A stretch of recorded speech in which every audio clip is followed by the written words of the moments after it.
Hey everybody, Laurie Blomer here. It is Sunday, December 10th, 2023. Here to do this week's card pull for spiritual reflection and spiritual inspiration. And I'm using a deck I haven't used in probably about 10 years, maybe a little longer. It's been a while. It's a deck by John Holland. Some of you might be familiar with John. He is famous psychic medium, primarily known for his mediumship, I would say, and communicating with people who have passed, but he also teaches a lot of classes. And I had the great benefit of meeting him and taking a class with him. And he's a really nice guy, and he's very funny, very accessible, very helpful. So if you're wanting to develop your psychic or mediumship ability, I recommend taking a class with John Holland. But here's the cover of the box. As you can see, it's a little hard to read. It's well loved. I've had it for a while. Poor box is a little beaten up. It's called the Psychic Tarot. That's what those rubbed off letters are saying. And he calls it an oracle deck. It's important to note that because this deck actually has 65 cards in it. A normal tarot deck has 78. So it's not a mapping to a Rider-Waite tarot deck. Plus, actually of those 65, only 58 of them are kind of classic tarot cards because he puts in a card for each of the 7 chakras in there. So it's a little different.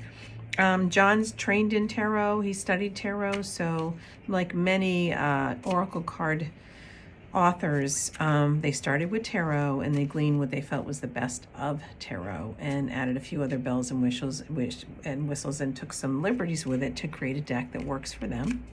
But it also retains the essence of all the good stuff of tarot, which is a deck that reflects a well-rounded experience of the different things we encounter in life. So anyway, haven't worked with this one in a while, so I'm going to work with it today. And as always, I'm going to pull one card just for a spiritual reflection and spiritual inspiration, a lens through which we can look at our week. So I've been shuffling away as I've been talking.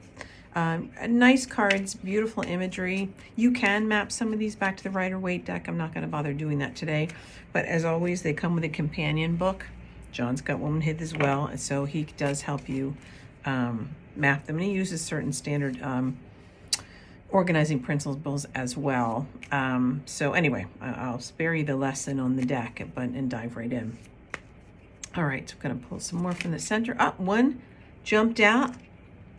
That's the one I'm going with. We call these jumpers. When you're shuffling and one falls out, they call them a volunteer or a jumper. So we have a jumper today, and this is a really nice one. Check it out. We have somebody who seems to be looking over what is probably his property. The message is 6. 6 in numerology is the number of communities. They call it the marriage, divorce, and family number, but it really speaks to our communities and those people that are closest to us. But it says material and spiritual prosperity. You know what I really love about this is kind of funny. For those of you in the area, you may have heard of a beautiful DuPont estate. Used to be owned by the DuPont family. It's called Longwood Gardens. They're known for their big fountain shows, beautiful sculptured gardens, as well as greenhouses. Well, I got to tell you, that's where I was last night with friends.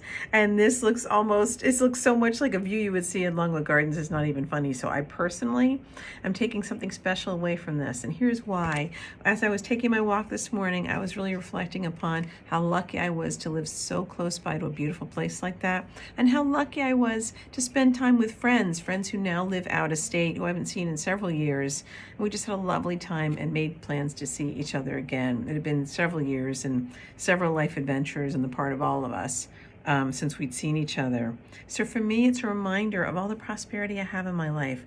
The beautiful things are almost literally in my backyard. Material and spiritual prosperity in the form of material literally means what we have access to in the physical world, and that includes friendships, people that we care about, beautiful places to go. And so that's going to be the lens through which I'm going to be reflecting this week, is that.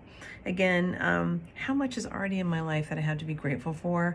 And also in this time of year where it can be a little bit stressful because there's a lot going on with the year-end holidays, you'll notice he's standing alone. So it might be, yeah, I do things with other people, but I'm going to make sure I take time alone and do what I need to do to just sort of take stock, even if it's just taking a walk or a mindful meditation while I'm awake and just being grateful, just being grateful. And notice this kind of familiar theme with me when I pull cards. But again, this isn't about This is not a predictive card reading where I'm telling you what's going to happen to you, what the line of sight looks like ahead from where we are now. When I give individual readings, I do that. This card pull for every week is really just to be uplifting, again, to be that nice spiritual lens through which we can just reflect on things, gain some inspiration, and help us move through the week with grace, if you will. So anyway, there you go. Here's your inspiration. As always, thanks for watching. Would love to hear how things go for you this week. My name is Laurie Blomer. Website is laurieblomer.com. My email address is laurieblomerpsychic@gmail.com. Would love to hear from you. Would love to work with you. And I hope you have a wonderful week and enjoy everything that's available to you. Thanks again for watching.